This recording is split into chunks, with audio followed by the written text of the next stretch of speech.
Hi, welcome to our channel of IGNOU audiobooks, Indira Gandhi National Open University, School of Tourism and Hospitality Service Management, SOTHSM, Master's Degree, Master of Tourism Travel Management, MTTM, Semester 2, MTTM, 6 Marketing for Managers, Block-1 Marketing and its Applications, Unit 2 Marketing in a Developing Economy, Economy 2.1 Introduction. You will agree that before we discuss the relevance and the role of marketing in a developing economy, we should try to understand what a developing economy actually signifies. To put it in simple terms, a developing economy is one where the process of development has started. But a developing economy, relatively speaking, is less developed in terms of gross national product, per capita income, industrial development, infrastructure facilities, motivations and attitudes of its people, etc., as compared to developed countries. In other words, a developing economy is one which is trying to achieve growth in the gross national product through generation of additional income in various sectors of an economy such as agriculture, industry, mining, internal and external trade. Let us pose an issue: whether developing countries achieve this growth in a planned or an unplanned manner. Check the one with which you agree. Planned manner, unplanned manner. Your answer would obviously be in a planned manner. So we can state that planning is a sine qua non in achieving the economic growth. Thus what we are really talking about is the planned economic growth of a developing nation. But would you say that, so far as the development of a nation is concerned, the growth or change is needed only in the economic field, or would you cover the social field as well? Your answer would be both, i.e., both the economic and social changes are necessary to bring about the development of a nation. Like economic change, social change has also to be brought about in a planned manner. 2.2 Marketing at different levels of economic development. You must have seen from the above description that developing country is a stage in the economic development of a country. Now you should first try to think of different stages in the economic development of a country, both preceding as well as following it. Next you should relate these stages to the type of marketing functions which are performed at each stage. Such an exercise will help you to appreciate the role of marketing in a developing economy. The following table will help you to gain a very broad understanding of this relationship. 2.3 Relevance of marketing in a developing economy. We have in the previous section briefly described what we mean by a developing economy and also what type of marketing functions is performed at different levels of development. We will now discuss in greater detail the relevance of marketing in a developing economy. Earlier we emphasized the importance of planned economic and social changes in the development or growth of a nation. In discussing the relevance of marketing in a developing economy, we will follow the same approach with reference to planned economic growth as well as planned social change. Marketing and planned economic growth. The issue that needs to be examined by you in this context is whether marketing has any role to play, and if so, whether it is relevant to the planned economic growth of a developing economy. You may argue that economic situation in a developing country is characterized by a scarcity of essential goods, services, and ideas, inflationary price trends, and excessive unemployment. So marketing effort is needed at a minimal level in a developing economy, since most of the economic resources have to be mobilized for additional production of ideas, goods, and services, resulting in greater employment. How to view the marketing effort? Marketing is relevant to growth provided it is viewed as a total business effort. Further, you can view the marketing effort in turn in two different ways based on who initiates the same, the firm or the state. You will find governments in several developing countries involving themselves in marketing activities like setting ceiling and floor prices of food grains and industrial raw materials, setting maximum wholesale and retail prices of scarce consumer goods, regulating physical movement to ensure smooth flow of essential goods, and even influencing the decisions pertaining to distribution and advertising. Such state intervention is justified on grounds of equitable distribution at minimum social cost. Significance of macro and micro marketing concepts. You should further note that marketing effort both on the part of the firm as well as the state, i.e., both at the macro and micro levels, is relevant to growth. When the involvement of government in the marketing and distribution of ideas, essential goods and services is significant, it is called macro marketing. As against this, where a firm enjoys sufficient freedom to design its marketing effort, it is considered to be a case of micro marketing. General role of marketing. In the context of the above background, we would now introduce you to a more general role of marketing, the first and foremost role is that it stimulates potential aggregate demand and thus enlarges the size of the market. You might ask, how does it help in the economic growth of a country? The answer is that through stimulation of demand, people are motivated to work harder and earn additional money to buy the various ideas, goods, and services being marketed. An additional advantage, which accrues in the above context, is that it accelerates the process of magnetizing the economy, which in turn facilitates the transfer of investable resources. In India, it is believed that about 1/4 of GNP and more than 1/3 of agricultural output are still non-monetized. Another important role which marketing plays is that it helps in the discovery of entrepreneurial talent. Peter Drucker, a celebrated writer in the field of management, makes this point very succinctly when he observes that marketing is a multiplier of managers and entrepreneurs. If you study the history of Indian industrial development during this century, you will find that several Indian industrialists began their business careers as distributors and wholesalers, and from the experience so gained ventured into the more risky fields of manufacturing and production activities. Still, another important contribution which marketing makes is that it helps in sustaining and improving the existing levels of employment. You would naturally like to ask, how does it happen? The answer is that when a country advances economically, it takes more and more people to distribute goods and, proportionately, a lesser number to make them. That is, from the employment point of view, production becomes relatively less significant than marketing and the related services of transportation, finance, communication, insurance, etc., which spring around it.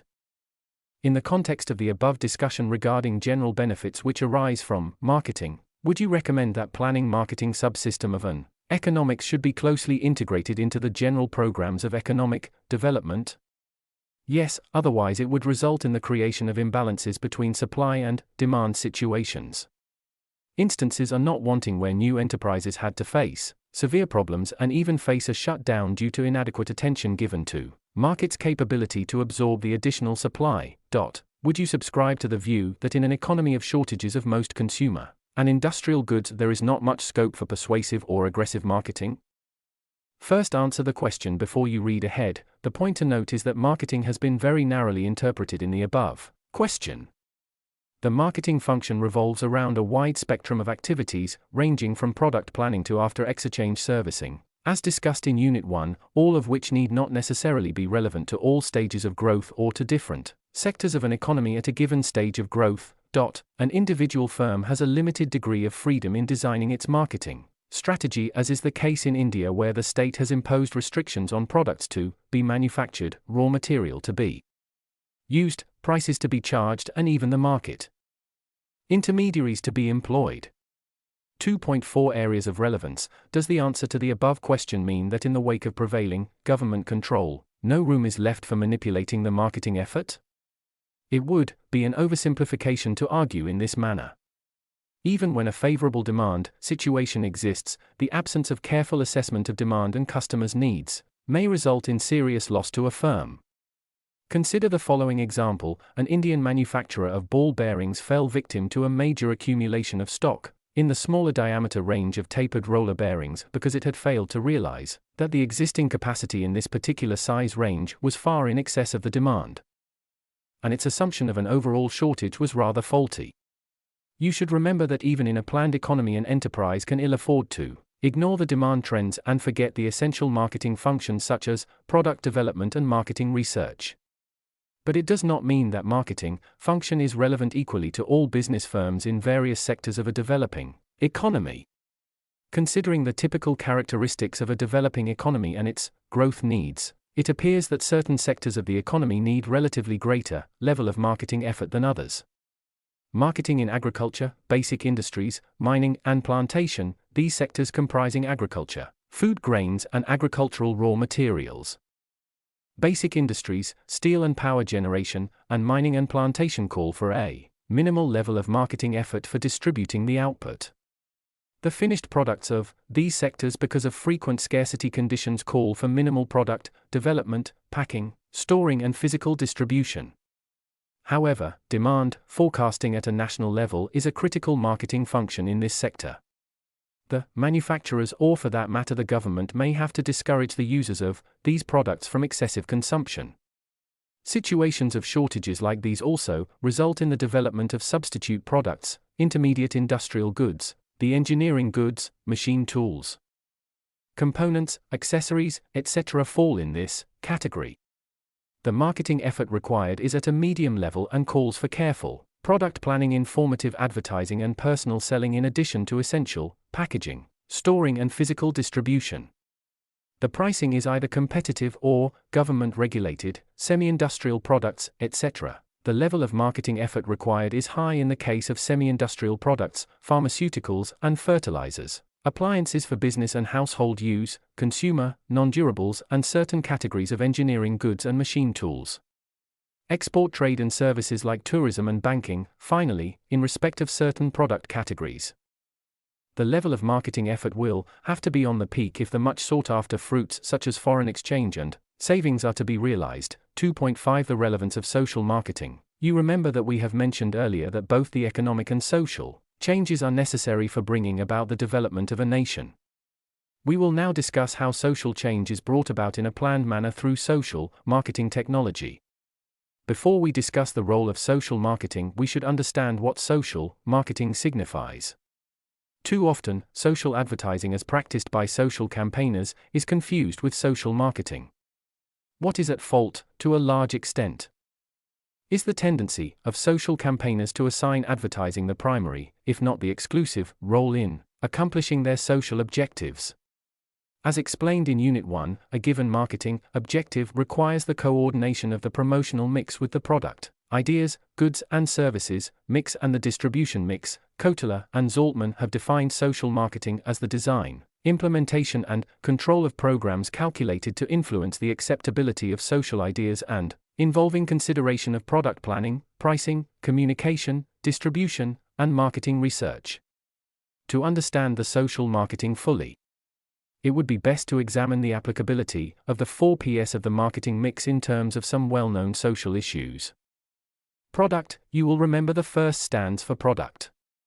Also remember that the word product is used in a broad sense, that is, it includes ideas, goods, and services.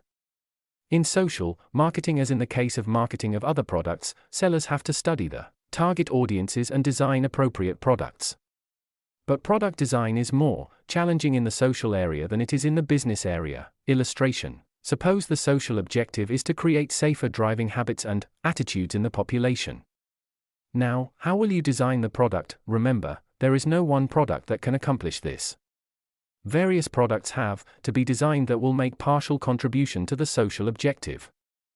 A public education media campaign providing tips on safe driving is one such product. The offering of defensive driving courses is another. The creation of insurance policies, which reduce premiums for safer drivers, is still another product. In general, you can say, the social marketeer remains aware of the core product, which in this case is safer driving, and tries to create various tangible products and services which are buyable and which advance the social objective. To help you to design a suitable product for each of the above causes, proceed as follows. Define the change sought, which may be a change in values, beliefs, effects, behavior, or some mixture.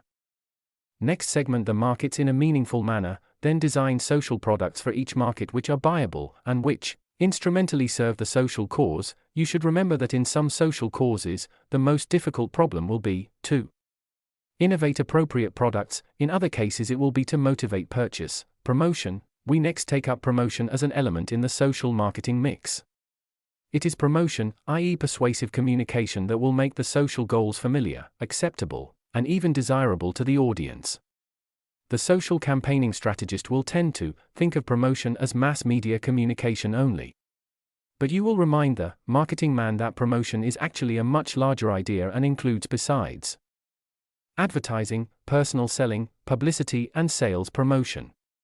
Each of these promotional tools involves complex issues in strategy and tactics and needs sophisticated knowledge and techniques in handling them effectively. This is especially apparent when one examines social campaigns developed by amateurs, where the appeals and copy seem very naive.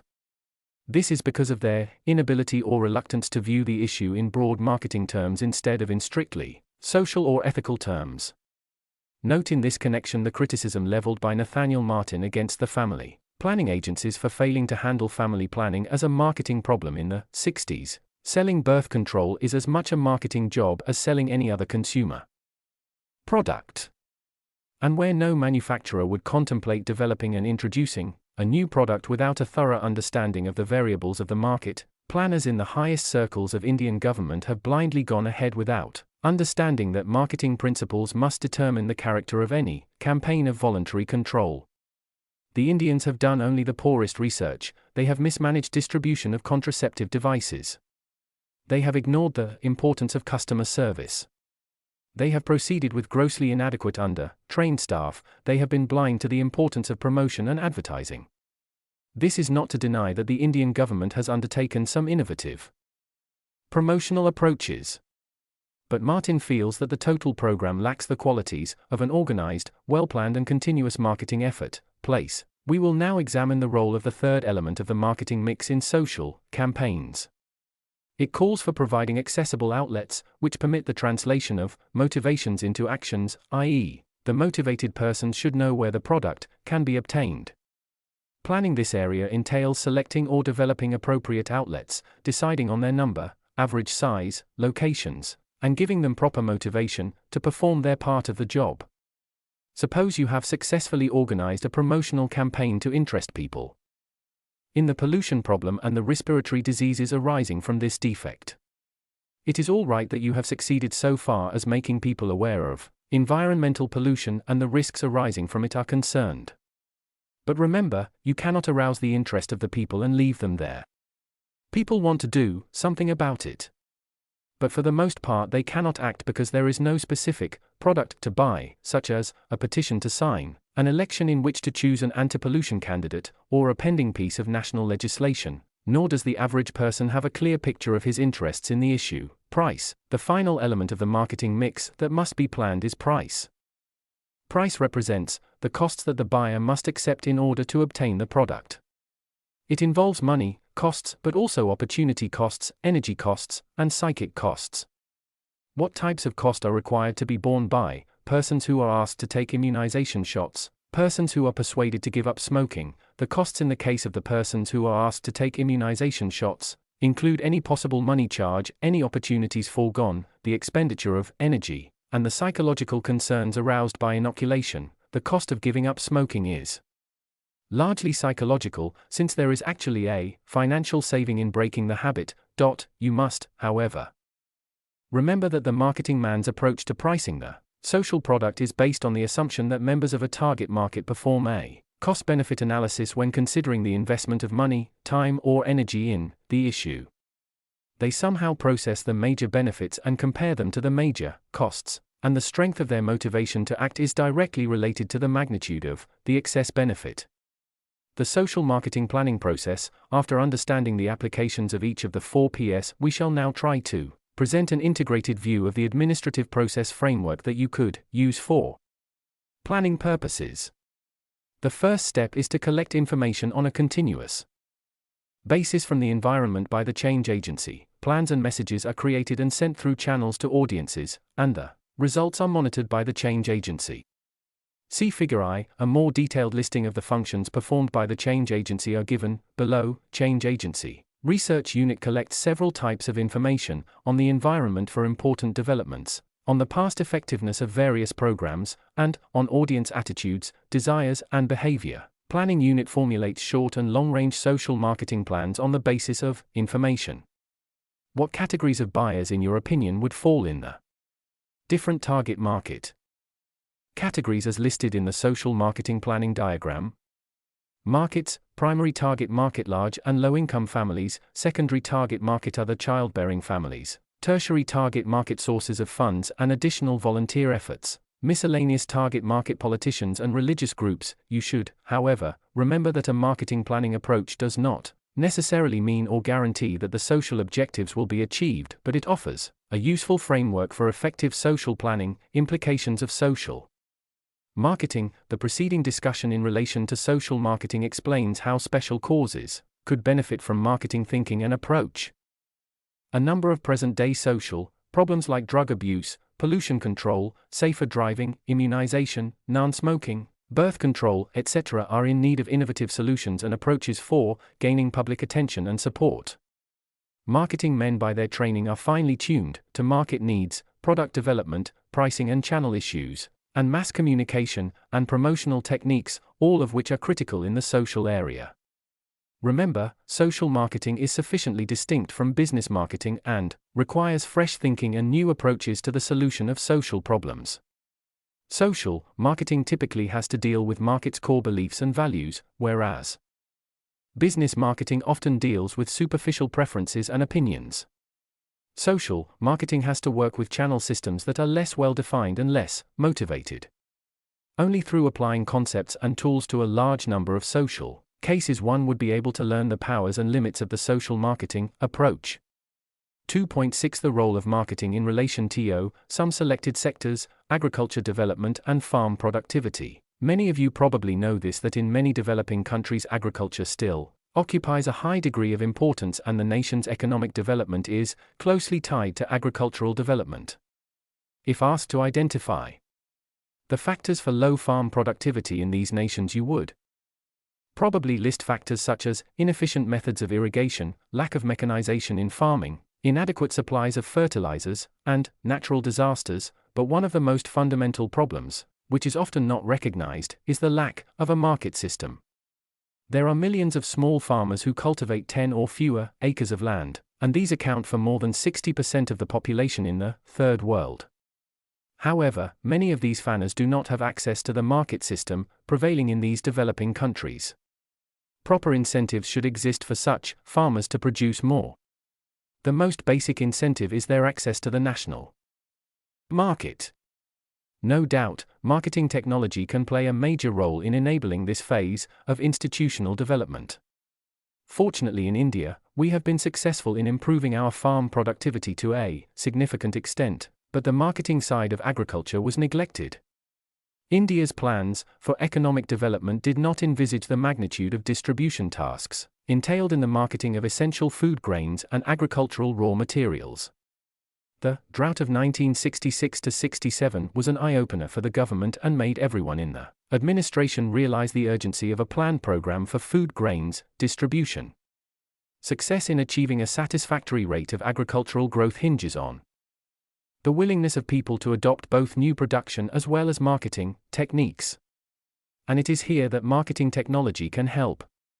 Lack of education and adherence to tradition are generally two major obstacles in the adoption process. And it has been found that marketing techniques like product demonstration, word-of-mouth publicity, and point-of-sale display play an effective role in the adoption of new ideas. Industrial and entrepreneurial growth. We will now introduce you to some of the important issues in this area which the developing countries are facing and how these need to be approached. One of the issues relates to technology transfer and development. Many developing nations in their quest for industrial growth have imported sophisticated intensive technology from the West. This has put an enormous burden on the nation's scarce resources of foreign exchange. In this process, the technological and capital needs of small industries have been largely neglected. The plight of small industries is parallel to the plight of small farmers mentioned earlier. If Japan's experience teaches any single lesson regarding the process of economic development in Asia, it is the cumulative importance of a myriad of simple improvements in technology which do not depart radically from tradition or require large units of new investment. The growth and productivity of small industries scattered through the nation, rural and urban, help in a number of ways. Some of these are: provide the basic infrastructure that is needed to industrialize a developing nation, create more new jobs because they are labor-intensive, suffer less from the scarce resource of managerial talent because the running of a small business is relatively less complicated, enhance buying power because of increased employment which is needed for the expansion of consumer markets, provide the nation with a vast pool of individual entrepreneurs with management skills learned on the job, and so far as the infusion of marketing philosophy in small industries is concerned, organizationally speaking, it is relatively a simple task. Further, such a growth of local economies through the spreading of small industries could prove to be the future points of distribution for products that need to be mass marketed. Export promotion and tourism. Export trade and tourism represent sectors which are extremely crucial to the growth of a developing economy insofar as the building up of foreign exchange reserves is concerned. These are areas where the government should try to attain the least bureaucracy, but ensure the strictest form of quality control on products leaving the nation's shores and service packages provided to the visiting tourist. One of the important shortcomings of India's drive for export promotion is its inability to view export trade as a marketing problem. Export promotion measures had for a long time neglected the need for dynamic market information and product adaptation. It is gratifying to note that export institutions such as Export Promotion Councils and the Trade Development Authority (TDA) in India have started taking serious steps in this direction. The export promotion task also requires looking into the domestic front, e.g., development of potential exporters and dissemination of information on market opportunities to all potential entrepreneurs in the field. Similarly, promotion of tourism calls for a comprehensive marketing strategy designed to provide a well-knit package of services such as hotel foreign exchange, transportation, and sightseeing. 2.7 Summary. The thrust of this unit is to emphasize the all-important idea that marketing as a total system or a business concept is not a neutral or passive agent in economic growth, but a catalyst which accelerates the pace of development and facilitates the process of economic and social change. Further, marketing is relevant to economic growth at all stages of development and also at micro and macro marketing levels. The degree of relevance, however, will vary from sector to sector. The concept of marketing and its tools and techniques are equally applicable in the design, implementation, and control of social programs. To highlight most social causes to be effectively promoted, whether it be family planning or environmental pollution, one needs as vigorous a marketing approach as new product or service. Finally, the discussion on role of marketing in relation to some selected sectors like agriculture development and farm productivity, industrial and entrepreneurial growth highlights the importance of viewing marketing in a development sense and shows how the knowledge and technology of marketing could solve the problems of national development. Thank you. Subscribe to our channel for more updates, and we will see you with the next chapter.